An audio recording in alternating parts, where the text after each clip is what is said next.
جن کے جدوجہد کی وجہ سے پاکستان ایک پرامن ملک بنا ہوا ہے، جن کی قربانیاں اندرون ملک بھی اور سرحدوں پر بھی بے پناہ ہے، میں ان کو مبارکباد پیش کرتا ہوں، اور میں بڑا خوش آئند سمجھتا ہوں پاکستان کے دشمنوں کے قلعہ کما ہونے پر ہمارے ملک میں دہشت گردی کی جو جڑیں ہیں ان کو جڑ سے اکھاڑنے میں جس طرح سے ہمارے ادارے کام کر رہے ہیں وہ بڑا لائق تحسین ہے۔ دیکھیں میں آپ کو ایک گزارش کرتا ہوں، پاکستان ایک دستور رکھنے والا ملک ہے۔ پاکستان کا کانسٹیٹیوشن 73 کا بہت ساری چیزوں کے حوالے سے ہمیں ایک ایسا راستہ دیتا ہے جس سے استفادہ کر کے ہم اپنے ملک کو آگے بڑھا سکتے ہیں۔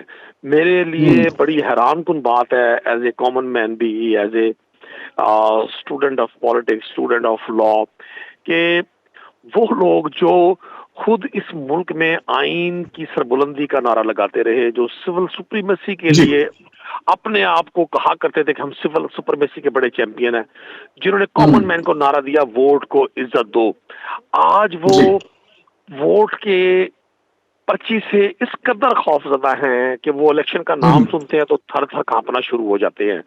آج کی امپورٹڈ سرکار کو ہر شخص یہ کوشچن کر رہا ہے، جی سپریم کورٹ آف پاکستان نے اگر پنجاب اسمبلی کے اسپیکر سبطین خان صاحب اور اسپیکر کے پی کی درخواست پر انہوں نے جو ریفرنس بھیجا اس پر ایک آئینی فیصلہ لیا، کیا کوئی شخص میری رہنمائی کر سکتا ہے کہ پاکستان کا جو کانسٹیٹیوشن ہے کہ اگر اسمبلیاں ڈیزالو ہوں گی تو انتخابات 90 روز کے بعد بھی نہیں ہوں گے؟ کیا کوئی آئینی شک اس طرح کی رہنمائی کر سکتی ہے ہماری؟ اور سپریم کورٹ آف پاکستان نے کون سا ایسا فیصلہ ہے، انہوں نے کون سا انتخابی نتائج اناؤنس کر دیے ہیں؟ انہوں نے تو یہی کہا ہے نا کہ جی انتخابات کروائیں 90 دن میں according to the constitution, according to the دستور پاکستان، اور اس پر اتنا شور، اس پہ اتنا یہ جو رویے ہیں یہ تاریخ میں لکھے جا رہے ہیں۔ اچھا ندیم صاحب، اس میں میں صرف ایک سوال ایڈ کروں گا تاکہ پھر آپ تفصیل سے جواب دیں۔ بیسیکلی گورنمنٹ کا یہ موقف ہے کہ یہ جو فیصلہ تھا یہ 4-3 کے ریشو سے آیا ہے۔ 4 سپریم کورٹ کے ججز ایسے تھے جو اس سو موٹو کے حق میں نہیں تھے، اور ان کا یہ خیال تھا کہ الیکشن کمیشن اپنے طور پہ ارینجمنٹ کرے، الیکشن ہو سکتے ہیں یا نہیں ہو سکتے، ہمیں اس کے اندر انٹروین نہیں کرنا چاہیے، اور 3 جو ججز صاحبان ہیں ان کا یہ خیال تھا کہ یہ ہونے چاہیے۔ تو بیسیکلی گورنمنٹ یہ پلی لے رہی ہے کہ یہ اکثریت کا یہ فیصلہ ہی نہیں ہے، اکثریت یہ نہیں چاہتی کہ اس وقت یہ الیکشن ہو، کیونکہ ملک کے اندر دیگر مسائل ہیں، اکانومی ہے، باقی ایشوز ہیں، سیکیورٹی تھریٹس ہیں، تو اس صورتحال کے اندر ہمیں انتخابات کی طرف نہیں جانا چاہیے۔ تو آپ اس کو کیسے دیکھتے ہیں؟ پاکستان کے دستور نے پاکستان کی اعلیٰ ترین عدالت کے رولز اینڈ پروسیجر کا سارا فریم ورک آئین کے مطابق طے کیا ہوا ہے۔ چیف جسٹس آف پاکستان جب اس کیس کی ہیئرنگ کر رہے تھے جو مارچ کے پہلے ہفتے میں تھی، تو وہاں 5 ججز نے وہ ساری ہیئرنگ سنی، جتنے وکلا تھے ان کے سامنے سیٹس پر 5 جج صاحبان جلوہ افروز تھے۔ Pakistan Tehreek Insaf, Peoples Party, P D M, government کی تمام جو وکلا ایڈوکیسی کر رہے تھے اپنی اپنی پارٹی کی، ان سب کو پورا موقع دیا گیا اس سماعت کا حصہ بننے کا۔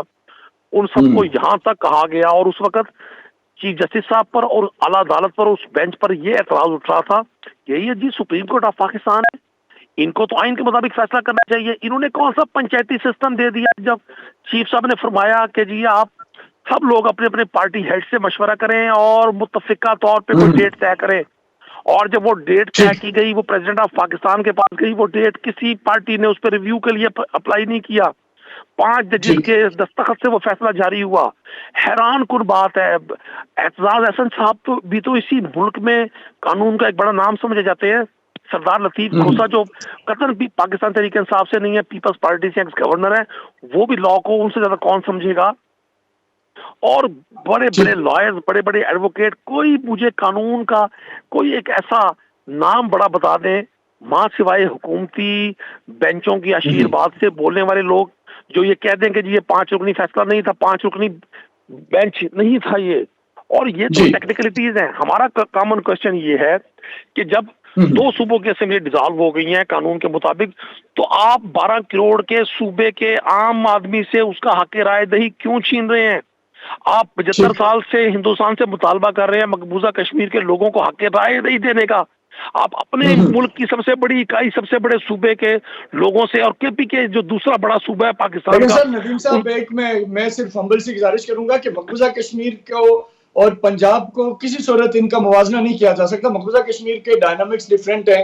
وہاں پہ ایک فاشسٹ انڈین جو ہے وہ مودی کے انہوں نے آرٹیکل 370 ہٹا کے ان کے ساتھ جو ظلم اور جبر ہو رہا ہے ان کی آزادی کو سلب کیا گیا. پنجاب میں تو ایسا تو کوئی نہیں ہے نا, خدا نخواستہ پنجاب کوئی مقبوضہ کشمیر کا جیسا مطالبہ تو نہیں کر رہا. سوری ٹو سے, بٹ یہ میں اس کے اوپر اس لیے انٹرپٹ کیا آپ کو کہ یہ تھوڑا سا موازنہ نہیں بنتا. باقی پولیٹیکلی ڈیفینیٹلی آپ کا رائٹ ہے کہ آپ کو الیکشن ملے, آپ کا حق ہے. میں ایک عرض کروں, میں یہ مثال بڑی بد دلی کے ساتھ بڑی تکلیف کے ساتھ دے رہا ہوں اور آپ کو گزارش کر دوں, میں ایک پولیٹیکل ورکر ہوں, خود رکن اسمبلی رہا ہوں, میں 4 FIRs کا مجرم ہوں. مجھے نہیں معلوم میں نے کیا جرم کیا ہے. آج جب عمران خان صاحب پر ان کی سٹیٹمنٹ کے حوالے سے FIR ہوئی ہے, 140 کے قریب FIRs عمران خان پر پچھلے 10 ماہ میں ہو گئی ہیں. پنجاب میں ابھی جب یہ ہمارا جلسہ تھا مینار پاکستان کا, تو جلسے سے ایک روز پہلے پورے پنجاب میں بدترین کریک ڈاؤن کیا گیا. 1600 لوگوں کو حراست میں لیا گیا, 4000 ریڈ چھاپے مارے گئے. اور رمضان شریف تھا, دوسرا روزہ تھا, افطاری سے لے کر اور سحری تک لوگوں کے گھروں پر, پنجاب میں تحریک انصاف کے ورکرز کے گھروں پر وہ عالم تھا جو شاید کوئی دشمن ملک کی پولیس بھی نہ کرے. اپنے لوگوں کے ساتھ جو رویہ رکھا گیا, تو یہ پھر یہ کوئی مودی مائنڈ سیٹ, مودی ایک فرد کا نام نہیں ہے, مودی ایک سوچ کا نام ہے. فاشسٹ وہی لوگ ہو گئے خواہ وہ سگے بھائی کے ساتھ بدترین رویہ رکھے. جی یہ بتائیے گا کہ اب اس وقت پی ٹی آئی کی کیا اس وقت پوزیشن کیا ہے؟ انتخابات اگر آپ کو مئی میں مل جاتے ہیں جو اس وقت کے مطابق ہے, تو پنجاب میں کتنی سیٹیں جیتنے کے امکانات ہیں آپ کے؟ دیکھیں میں گزارش کر دوں, مجھے نہیں معلوم آنے والے وقت کا اللہ کی ذات کو علاوہ کوئی شخص کوئی دعویٰ نہیں کر سکتا, اللہ کی ذات کو علم ہے. لیکن ہمیں یہ ایک بات کا اندازہ ہے 100% کہ پاکستان تحریک انصاف نے جس طرح سے جب ٹکٹس اپنے پارلیمانی بورڈز کے ذریعے لوگوں کو کہا کہ جی وہ ٹکٹ سپلائی کرے, اور جس طرح سے لوگوں نے بڑی تعداد میں پاکستان تحریک انصاف سے ٹکٹس مانگے, ایک حلقے میں 12 15 کینڈیڈیٹس ہیں. دیکھیں کسی چیز کو گیج کرنے کا, کسی چیز کو جج کرنے کا, کسی چیز کو ایسٹیمیٹ کرنے کا یہی طریقہ کار ہے نا. تو اس سے اندازہ ہوا کہ ہم ہر وہ شخص جو پولیٹیکل سوچ رکھتا ہے وہ تحریک انصاف کا امیدوار بننا چاہتا ہے, جبکہ دوسری طرف صورت بالکل مختلف ہے. میں بلکہ آپ کو یہ ریکویسٹ کر رہا ہوں, آپ پیپلز پارٹی کے اس پارلیمانی بورڈ کے ممبرز کو بلائیں اور ان سے پوچھیں کہ کتنے لوگوں نے اپلائی کیا. میری معلومات کے مطابق 45 لوگوں نے پنجاب میں سے پاکستان پیپلز پارٹی کے ٹکٹ کے لیے اپلائی کیا, اور 112 یا 15 کے قریب لوگ ایسے ہیں جنہوں نے PMLN سے ٹکٹ مانگا. یہ مطلب ایک بڑا واضح فرق ہے کہ جن پارٹیوں کے ٹکٹس پاکستان کے لوگ نہیں لینا چاہتے, پنجاب کے لوگ نہیں لینا چاہتے, تو لوگ ان کو ووٹ کیسے دے رہے ہوں گے. مجھے 100% یقین ہے 14 مئی کو اگر پاکستان کی کانسٹیٹیوشن اور دستور کی پابندی کرتے ہوئے انتخابات ہو جاتے ہیں جو پنجاب کے لوگوں کا بنیادی حق ہے, ان کو آئینی حق دیتا ہے, ان کو پاکستان کی اقدار یہ حق دیتی ہیں, پاکستان کا معاشرہ یہ حق دیتا ہے, پاکستان کا جمہوری نظام یہ حق دیتا ہے, نظام عدل یہ حق دیتا ہے, نظام انصاف اور نظام سیاست یہ حق دیتا ہے, تو پھر پاکستان تحریک انصاف کو پنجاب میں 2/3 سے اکثریت سے زیادہ سیٹس نظر آ رہی ہیں ملتی ہوئی. اور یہی تو وجہ, کوئی ایک تو خاص وجہ ہوگی, کوئی ایک تو وجہ ہوگی کہ جو موجودہ حکومت, جو 14 جماعتی حکومت ہے پاکستان کی, 98% پارٹیز گورنمنٹ میں بیٹھی ہوئی ہیں, وہ انتخابات سے بھاگ رہی ہیں. یہ جو ٹیکنیکلٹیز ہیں, 3-4 کا فیصلہ ہے, 5-2 کا فیصلہ ہے, یہ فلاں فیصلہ ہے, یا ہمارے پاس پیسے نہیں ہیں, ہمارے پاس سیکورٹیز نہیں ہیں, یہ تمام جو لیت و لال ہے, یہ جو تمام بہانے ہیں, یہ جو تمام یہ جو کوشش ہے دوڑ لگانے کی, یہ اسی پریشر کی وجہ سے تو ہے. کیونکہ گورنمنٹ نے جو سرویز کروائے ہیں اپنے اداروں سے بھی کروائے ہیں, انٹرنیشنل, آپ جدید ہم ڈیجیٹل دور کا حصہ ہے, انٹرنیشنل ادارے یہاں سرویز کر رہے ہیں, آپ کے ڈفرینٹ میڈیا ہاؤسز نے سرویز کروائے ہیں. ہر سروے یہ بتا رہا ہے کہ عمران خان یہ الیکشن جیت رہے ہیں, اور مریم نواز نے تسلیم کیا کہ یہ جو سپریم کورٹ کا فیصلہ ہے یہ تو عمران خان کو پنجاب تشریح میں رکھ کے دینے کا فیصلہ ہے کہ پنجاب میں انتخابات وہ جیت جائیں گے. اس پہ آخری سوال کی طرف آؤں گا, لیکن بڑا امپورٹنٹ ہے سر. یہ اس وقت دیکھیں ملک کے معاشی مسائل اپنی جگہ ہیں, اور آج مشاہد حسین سعید صاحب نے بھی کہا کہ جی گورنمنٹ کو ڈائیلاگ کرنا چاہیے. ہم بھی یہ پچھلے کئی پروگراموں سے کہہ رہے ہیں کہ گورنمنٹ کو اس سچویشن سے نکلنے کے لیے آپ لوگوں کے ساتھ بیٹھنا چاہیے, کیونکہ اب خان صاحب کی طرف سے ایک کم از کم مثبت پیغام آ رہا ہے کہ میں بات کرنے کو تیار ہوں. لیکن اگر ملک کی معیشت کے حالات کو دیکھتے ہوئے، سیکورٹی ایشوز کو دیکھتے ہوئے اگر یہ چیزیں اس وقت کے اندر مینج نہیں ہو پاتی تو کیا حرج ہے اگر پاکستان تحریک انصاف تھوڑا اور ویٹ کر لے؟ جو آپ کا ووٹ ہے وہ تو آپ کا ووٹ ہے، تو پھر اس میں اتنی جیسے گورنمنٹ کو پریشانی ہے الیکشن دینے میں، تو آپ کو بھی اسی طرح جلدی کیا ہے؟ اس پہ تھوڑی سی روشنی ڈالیے گا کہ اگر یہ ملک کی مفاد میں، وسیع تر مفاد میں کوئی ایسا گرینڈ ڈائلاگ جو شروع ہو اور اس کے اندر آپ لوگ بھی بیٹھیں اور کوئی اس طرح کا کنسنسس اگر بن جاتا ہے تو کیا حرج ہے کہ اگر تھوڑا سا اور انتظار کر لیا جائے؟ دیکھیں میں آپ کو گزارش کر دوں، اگر کوئی گرینڈ ڈائیلاگ ہوتا ہے تو میں نہیں سمجھتا کہ پاکستان تحریک انصاف کی لیڈرشپ کو اس پر کوئی اعتراض ہوگا۔ عمران خان صاحب نے فرما دیا، فواد چوہدری صاحب نے بھی، چونکہ وہ سپوکس پین ہے پارٹی کے، انہوں نے بھی کہا کہ جی ہم ہر طریقے سے انتخابات، شفاف غیر جانبدارانہ انتخابات پر بات کرنے کے لیے تیار ہیں۔ آپ نے حکومتی رویہ دیکھے نا، آپ پرائم منسٹر کی سپیچز سنیں، آپ انٹیریئر منسٹر کی گفتگو سنیں، آپ انفارمیشن منسٹر کی گفتگو سنیں، وہ تو ہمیں پاکستان کا شہری سمجھنے پہ تیار نہیں ہے، وہ تو ہمیں انسان سمجھنے پر تیار نہیں ہے، وہ تو رونق سے بھرے ہوئے سروں کے ساتھ، تکبر سے بھری ہوئی سوچ کے ساتھ، چونکہ اقتدار کی لاٹھی ان کے پاس ہے، لیکن ان کو یہ بھول گیا کہ اللہ کی لاٹھی بے آواز ہوتی ہے۔ آج ان کے پاس طاقتیں ہیں، وہ یہ بھول گئے کہ طاقتیں اصل میرے اللہ کی ہے۔ اللہ دنوں کو بدلتے رہتے ہیں، قرآن پاک کی آیت کا ترجمہ ہے۔ تو میں عرض کر دوں، اگر کسی گرینڈ ڈائیلاگ پر بیٹھ کر واقعی سنجیدگی سے پاکستانی قوم کو اس گرداب سے اگر نکالنا ہے، یہ آٹے کے پہ لڑتی قوم کو جس طرح سے لاشیں تحفے میں دی جا رہی ہیں، 20 لوگ ہلاک ہو چکے ہیں پاکستان میں اس وقت، جو آٹے کی تقسیم انہوں نے مختلف شہروں میں کی ہے صرف اپنی پوائنٹ سکورنگ کے لیکن لیے، پولیٹیکل ندیم صاحب اس پہ بھی میں صرف ایک چیز ایڈ کروں گا کہ مجھے بھی بڑا دکھ ہے، میں بھی یہ چیزیں دیکھتا رہا کہ لوگوں کی انفارچونیٹلی لائن میں لگنے سے جان کی بازی ہار گئے، لیکن ساتھ ہی ساتھ میں ایک چیز آپ بھی مانیں کہ کئی لاکھ لوگوں کے کو آٹا پہنچا بھی ہے۔ ٹھیک ہے کہ یہ انتہائی افسوسناک ہے، مس آرگنائزڈ ہے، لوگوں کو رسپیکٹ کے ساتھ ان کی ڈگنیٹری کو، ان کی عزت کو آنر کرتے ہوئے انہیں یہ پرووائڈ کرنا چاہیے، لیکن ساتھ ہی ساتھ اگر آپ فالو کریں نا چیزوں کو گہرائی میں جا کے تو بہت سارے ضرورت مند لوگوں کو آٹا مل بھی رہا ہے۔ تو ٹھیک ہے کہ یہ مس مینجمنٹ کے اوپر ہمیں اعتراض ہونا چاہیے، لیکن جہاں کسی غریب کے گھر میں چولہا جل رہا ہے تو وہ اپریشیٹ بھی ہمیں کرنا چاہیے۔ آپ کے دور میں بھی ایسا بہت اچھا تھا جو آپ کا احساس پروگرام تھا، دسترخوان تھا، فری ہیلتھ کارڈ تھا، یہ بہت چیزیں تھیں جو آج بھی لوگ اس کے اوپر اپریشیٹ کرتے ہیں، مجھ جیسا بندہ اپریشیٹ کرتا ہے، وہ کرنا چاہیے۔ تو اسی طرح ان کی بھی یہ ایک آدھ چیز ٹھیک ہے، اس کے اندر غلطی کا فیکٹر ہے، ہیومن ایرر ہے، مس آرگنائزڈ ہے، ساری چیزیں ہیں، لیکن اس کا کہیں نہ کہیں پلس پوائنٹ بھی تو ہے نا سر۔ ڈاکٹر صاحب، انسانی جان کی جو قدر و قیمت ہے، آپ مجھ سے زیادہ اس کی اہمیت سے واقف ہیں۔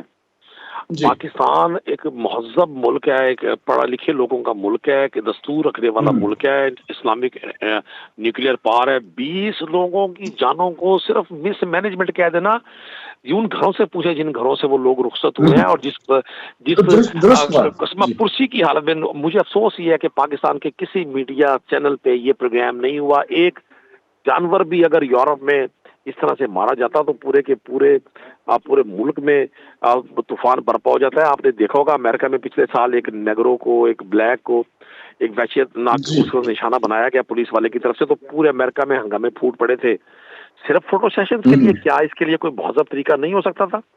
آج کون سی ایسی چیز ہے جو ڈیجیٹلائز نہیں ہو سکی صرف اپنے فوٹو ڈسپلے کروانے کے لیے، صرف اپنے آپ کو نمایاں کرنے کے لیے؟ ملک کا پرائم منسٹر کروڑوں روپے کی فلائٹ لیتا ہے، بھاولپور آتا ہے، ملتان آتا ہے، لوگوں سے پوچھتا ہے آپ تمہیں 2 تھیلے بھی لینے، تمہیں ایک تھیلا ملے ہے، تسی گڈی لے کے آئے ہو تھیلے لینے واسطے؟ This is the leadership, this is the management. یہ پاکستان کے لوگوں کا مطلب، انہوں نے کہا کہ یہ بھکاری قوم ہے، انہوں نے پھر ثابت کر دیا۔ پورے میں مختلف پڑوسی ملک کے چینلز میں مجھے بات کرنے کا موقع ملتا ہے، بلیو کریں ہمارا تمسخر اڑا ہے اس سارے شو سے، اس سارے ڈرامے سے۔ ٹھیک، درست ہے سر آپ کی بالکل، یہ اس میں کوئی دوسری رائے نہیں ہے کہ یہ نہیں ہونا چاہیے تھا، انفارچونیٹ ہے۔ میرا صرف یہ تھا کہ اس کا ایک منفی پہلو ہے لیکن ایک مثبت پہلو بھی ہے، جو قیمتی جانیں چلی گئی یقینی طور پہ سب کو اس پہ دکھ ہے، لیکن جن کو اگر اس سے کچھ فائدہ ہو رہا ہے تو ہمیں غریب کے فائدے کے اندر کم از کم میرا یہ خیال ہے کہ اس کو اپریشیٹ کرنا چاہیے۔ میرا اس کے اوپر یہ خیال تھا۔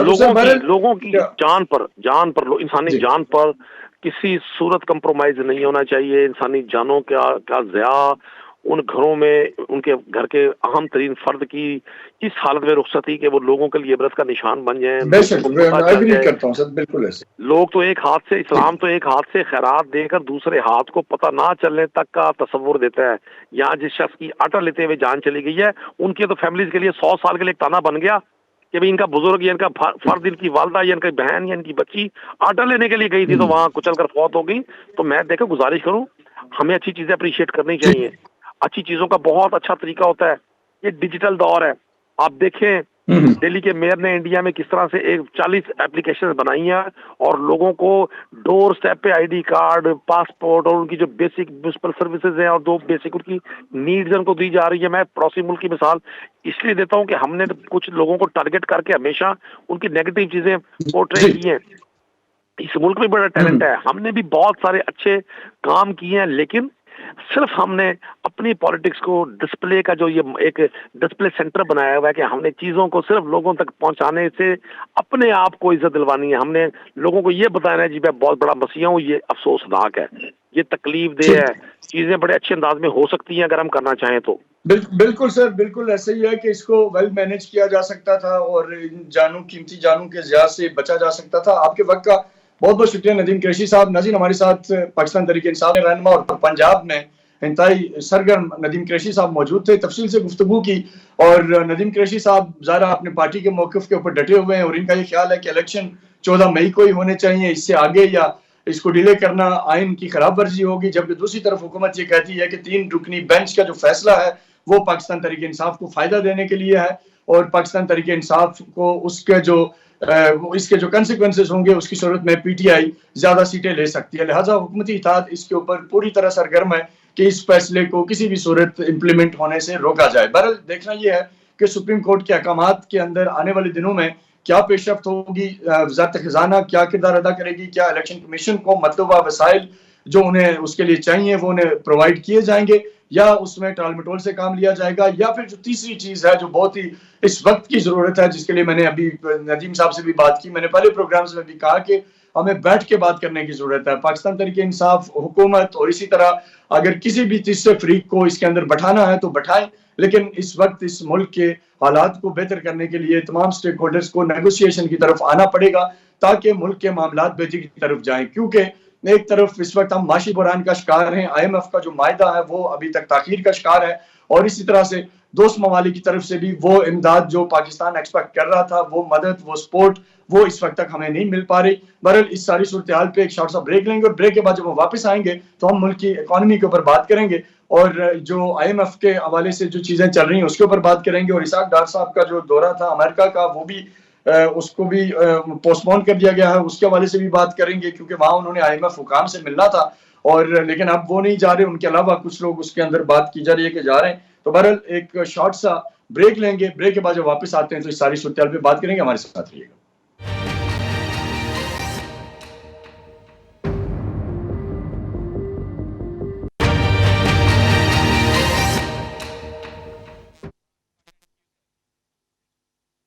ویلکم بیک ناظرین. پروگرام کے پہلے حصے میں ہم نے ملکی سیاسی صورتحال کے اوپر بات کی, قومی سلامتی کی کمیٹی کے اعلامیہ کے اوپر بات کی. اس وقت ہم بات کریں گے کہ جو ہمارا اس وقت سب سے بڑا پاکستان کا مسئلہ ہے جس کے اوپر سب سے زیادہ توجہ دینے کی ضرورت ہے وہ اکانومی کا مسئلہ ہے. اور اس وقت جو آج کی تاریخ میں جب ہم آپ سے بات کر رہے ہیں تو اس وقت جو شرح مہنگائی کی شرح میں جو اضافہ وہ 44% کے قریب پہنچ چکا ہے. اور اسی طرح جو بیسک جو اشیاء خوردونوش ہیں رمضان کے مہینے میں ان میں اضافے سے شدید تشویش ہے, ایک عام پاکستانی پریشان ہے. شوگر کی قیمتوں میں اضافہ ہوا ہے, آٹے کی قیمتوں میں اضافہ ہوا ہے, اور آج بہرحال ڈالر میں کچھ کمی آئی ہے, وہ دیکھیں گے کہ اس کا کیا امپیکٹ آئے گا, اور ساتھ ہی ساتھ ڈسکس کریں گے کہ ڈار صاحب یو ایس جانا تھا انہوں نے, اور لیکن موجودہ ملک کی سیاسی صورتحال کے پیش نظر ابھی تھوڑی دیر پہلے پتہ چلا ہے کہ وہ نہیں جا رہے, اور ان کی جگہ جو ان کے سٹاف کے کچھ لوگ ہیں جو جائیں گے, لیکن طے یہ تھا کہ وہاں انہوں نے آئی ایم ایف کے لوگوں سے ملنا ہے. آئی ایم ایف کا ابھی تک کیونکہ جو ایک سٹاف لیول معاہدہ تھا وہ ابھی تک نہیں ہو سکا جسے فروری میں ہو جانا چاہیے تھا, جس سے بے چینی بڑھ رہی ہے. اور بیرون ملک جو دوسرے دوست ممالک کی طرف سے متوقع امداد تھی اس کے اندر بھی خاطر خواہ کوئی پیش رفت نہیں ہو رہی. یہ سارا معاملہ کس طرف جا رہا ہے, تاجر برادری اس کو کیسے دیکھ رہی ہے, اس ساری صورتحال پہ بات کرنے کے لیے ہمارے ساتھ سینئر اینالسٹ بھی ہیں اور بڑے صنعت کار بھی ہیں اور سیکریٹری ہیں سیکورٹی ایکسچینج کمپنیز کے ظفر پراچا صاحب. سر آپ کے وقت کا بہت بہت شکریہ, آپ نے قیمتی وقت دیا اور آپ کے تجربے سے اور آپ کا جو تجزیہ ہوتا ہے اس سے ہماری پوری قوم ہماری اسکرین کے ذریعے مستفید ہوتی رہتی ہے. سر کہ سب سے پہلے تو یہ بتائیے گا کہ آج جو ڈالر میں کچھ کمی آئی ہے اس سے ہم کیا پازیٹیو امید لگا سکتے ہیں, اور اس کے آنے والے دنوں میں آپ کو کیا نظر آ رہا ہے کہ کیا یہ مزید کم ہو یا یہ عارضی طور پہ کمی ہے اور یہ پھر سے بڑھنے کے خطرات ہیں؟ السلام علیکم جناب, آپ کا بہت شکریہ مجھ کو مدعو کرنے کا.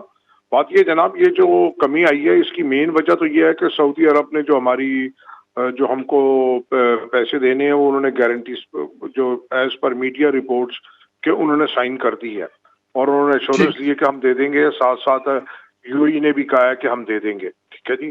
لیکن سعودی عرب نے آئی تھنک $2 بلین کی جو شورٹی بتائی جا رہی ہے جی, $2 بلین اور یو اے ای شاید $1 بلین. ٹھیک ہے جناب, اپروکس. اوکے. تو لیکن یہ یاد دہانی یا یہ وعدے وعید کچھ ماہ پہلے بھی ہوئے تھے.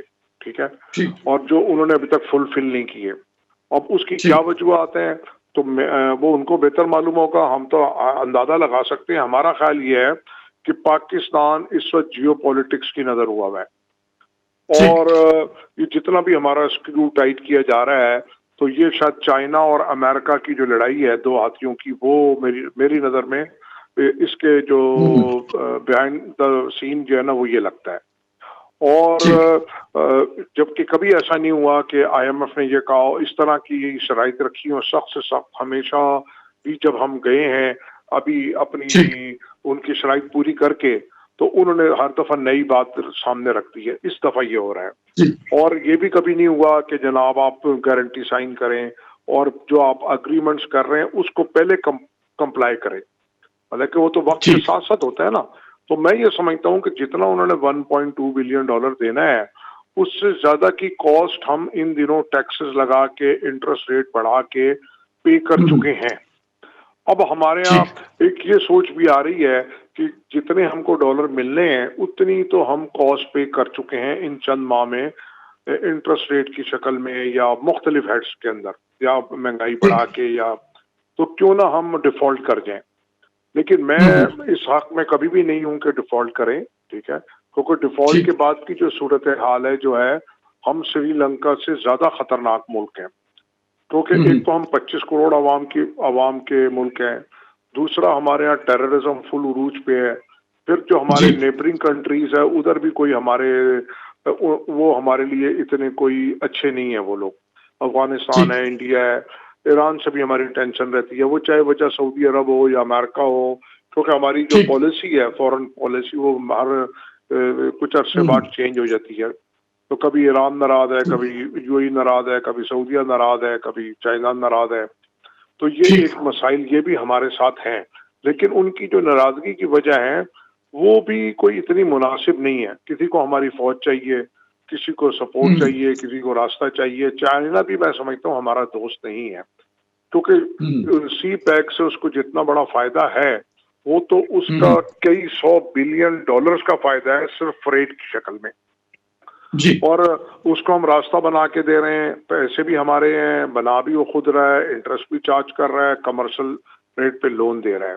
لیکن اب اگر ہم یہ سمجھیں کہ چائنا چاہ رہے ہیں کہ جتنا چین کو پاکستان اکوموڈیٹ کر رہا ہے اس کے بدلے میں چین اس لیول کی سپورٹ ہماری نہیں کر رہا. آئی تھنک بالکل ایسا نہیں کر رہا جی, اور وہ کبھی بھی کھل کے نہیں آیا. جبکہ ایون دین اگر امریکہ سے تعلقات ہوتے ہیں اچھے ہوں تو وہ کھل کے ہوتا ہے, اور اگر برے ہوں تو بھی وہ کھل کے ہوتا ہے. مثلا اس کی کوئی ڈیول, میں سمجھتا ہوں امریکہ یا یورپ ان کی ڈیول پالیسی نہیں ہے. تو اب چائنا اب اور محتاط ہو گیا ہے کیونکہ وہ اب خود انٹرنیشنلی جو فائنینشیل مارکیٹ ہے اس میں وہ جا رہے ہیں. تو وہ باقی ملکوں کو ناراض کر کے آئی ایم ایف کے پروگرام میں جائے بغیر ہم کو پیسے نہیں دے گا, یہ جو میرا اندازہ ہے. تو وہ کیونکہ تھوڑی سی اس پہ روشنی ڈالیے گا کہ آئی ایم ایف کا جو ہم ڈیلے کی طرف جا رہے ہیں, ایک تو آپ نے اس کے نقصان پہلے بتایا کہ ٹیکسز ہیں, باقی چیزیں پرابلم ہمیں آ رہا ہے, لیکن آپ کو کیا لگتا ہے, آپ کے پاس کیا اس حوالے سے انفارمیشن ہے, کیونکہ آپ ذات خزانہ سے definitely being a business man اور ایک بڑے فورم کے ریپرزنٹیٹیو کے طور پہ آپ کا ان سے انٹریکشن رہتا ہے, تو آپ کو کیا لگتا ہے کہ یہ اسٹاف لیول جو ڈائیلاگ ہیں یہ کب تک منطقی انجام تک پہنچیں گے, اور کب تک پاکستان کو یہ $1.1 بلین اگر ملنا ہے تو مل سکتا ہے, اور اگر کب تک نہ ملے تو پھر ہمیں اس آپشن کو چھوڑ دینا چاہیے, کیونکہ پچھلے دنوں ڈار صاحب نے ہلکا سا اشارہ دیا بھی تھا کہ پاکستان کو IMF کے بغیر چلنا ہوگا, آگے بڑھنا ہوگا, تو وہ حالات کب آ سکتے ہیں؟ دیکھیے جناب, بات یہ ہے کہ پہلے میں آپ کو جواب دینے سے پہلے ایک تھوڑی سی بات کروں گا. جیسے آج ہمیں پتہ لگا کہ ڈار صاحب نہیں جا رہے امریکہ, تو جی, اس میں یہ بھی دو تھوڑی دیر باتیں پہلے ہیں. کی خبر ہے. یہ تھوڑی دیر پہلے کی, تو اس کے سے یہ نئی سوچ پیدا ہوتی ہے کہ یا تو خدا نہ کرے ان لوگوں نے سوچ لیا ہے کہ ہم نے ڈیفالٹ کرنا ہے, یا پھر انہوں نے ملک سیاست کے اوپر ملک کو ترجیح دی ہے. جیسا کہ ابھی تک ہم اپنی تمام پولیٹیکل پارٹیز کو دیکھ رہے ہیں کہ کسی کو بھی پاکستان سے محبت یا پیار محبت یا عوام سے نہیں ہے. کوئی اپنے کیسز بچا رہا ہے, کوئی اپنے پیسے بچا رہا ہے, کوئی اپنی حکومت بچا رہا ہے. اگر سے کہ اگر ہم ایک پارٹی کو دیکھیں, اس نے جو ابھی اسمبلیاں توڑی ہیں, تو وہ پہلے بھی وزیر اعلیٰ تھا, وہ پھر وزیر اعلیٰ ہوگا. تو بھائی یہ کیا بات ہوئی؟ تو یہ تو صرف اور صرف ملک میں انرسٹ پیدا کرنے والی بات ہے. ایسا لگتا ہے کہ سب اپنے حصے کا جو ان کو ایک رول ملا ہوا ہے انٹرنیشنل اسٹیبلشمنٹ سے, تو وہ پلے کر رہے ہیں. یعنی کہ ایسی بھی ایک سوچ آ رہی ہے کہ ایسا لگتا ہے کہ جیسے آل اسکرپٹ اینڈ آل ڈیزائن. کیونکہ جو ہم باتیں کرتے ہیں, آپ لوگ بات کرتے ہیں, جن کو ملک سے پیار ہے یا جن کی سب چیزیں یہی ہیں, تو وہ بھی سمجھتے ہیں کہ یہ عام عقل کی باتیں ہیں کہ بھائی ہم کو اس وقت ایک میز پہ بیٹھنا چاہیے تمام اسٹیک ہولڈرز کو. اس میں فوج, عدلیہ, میں کہتا ہوں, اور بیوروکریسی, سیاستدان, بزنس مین, انڈسٹریلسٹ, سب کے سب بیٹھیں اور ایک لانگ ٹرم جو ہے نا آپ ایک اکنامک جو ہے نا پالیسی لے کے آئے 20-25 سال کی. دیکھیے ہمارے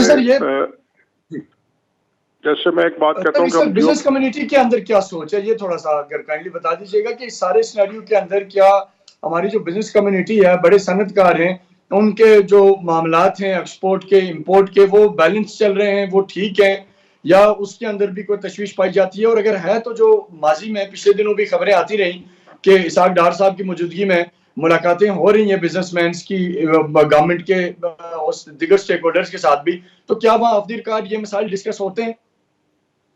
جی بالکل, یہ ڈسکس ہوتے ہیں.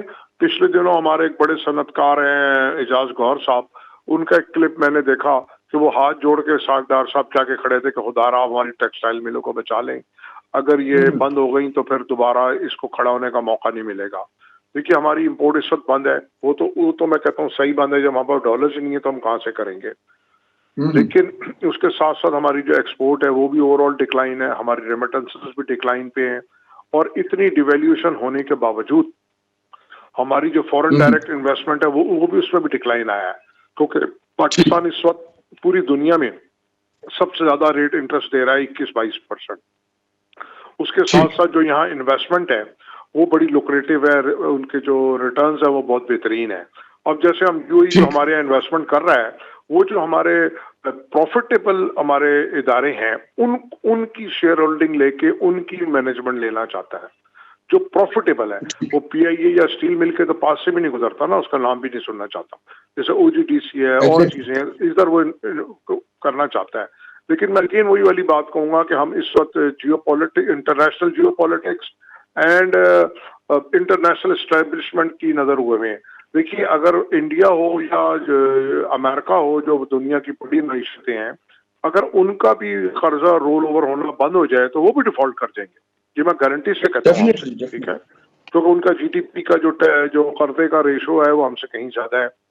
تو یہ تو ہم اس وقت صرف اور صرف دو ہاتھیوں کی لڑائی چائنا اور امریکہ کی اس کے اندر پس رہے ہیں. ویسے تو ہمیں بھی شوق ہے ہر اس کے اندر سوراخ میں انگلی دینے کا, تو ہم کو بھی چاہیے کہ ہم ایک طرف ہو جائیں, اپنی پالیسی کو, اپنے ملک کو دیکھیں. دیکھیں اب جیسے اسرائیل ہے, تمام اسلامی ملک جو بڑے بڑے ہیں جن کی اس سے اصل وجہ تنازع ہے وہ اس کو ایکسپٹ کر چکے ہیں, اور ہم ان سے کنارے پہ بیٹھے ہوئے اور ہم نعرے مارتے رہتے ہیں.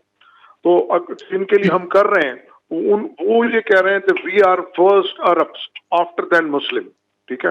تو اگر وہ یہ بات کر رہے ہیں تو ہم کیوں یہ کریں؟ پھر یو اے ای گورنمنٹ نے مقبوضہ کشمیر میں more than $70 بلین کی انویسٹمنٹ کی ہے, ٹھیک ہے جی.